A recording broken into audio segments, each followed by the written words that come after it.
आणि एक मोठी बातमी नाशिकमधनं येतेय। पखाल परिसर ते काठे गल्ली या परिसरामध्ये दर्ग्याचं पाडकाम पूर्ण झालेलं आहे। पखाल परिसर या भागामध्ये काल रात्री दगडफेक झालेली होती। यात 10 ते 12 पोलीस जखमी झालेत, तसंच पोलीस वाहनांचंही नुकसान झालं होतं।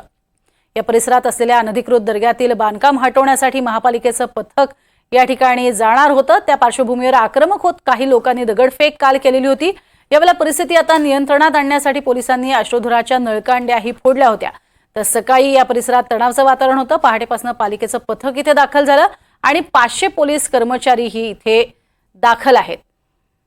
अनधिकृत स्वरूपाचं जे बांधकाम आहे ते मात्र पाडलं गेलेलं आहे।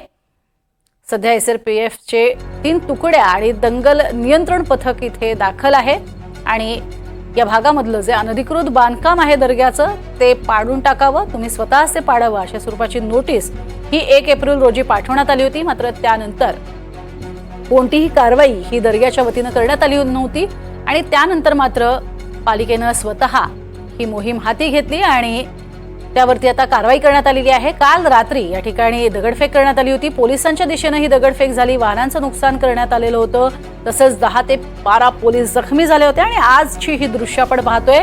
आज सकाळच्या सुमारास या ठिकाणी मोठ्या प्रमाणात पोलीस बंदोबस्त तैनात करण्यात आला आणि त्यानंतर जे अनधिकृत पद्धतीनं उभारलेलं बांधकाम आहे ते पाडण्यात आलेलं आहे। ही थेट दृश्य आपल्याला पाहायला मिळतात। पालिकेने केलेली ही कारवाई आहे। नाशिक पालिकेने केलेल्या कारवाईमध्ये आता दर्ग्याचं जे अनधिकृत बांधकाम आहे ते पाडण्यात आलंय।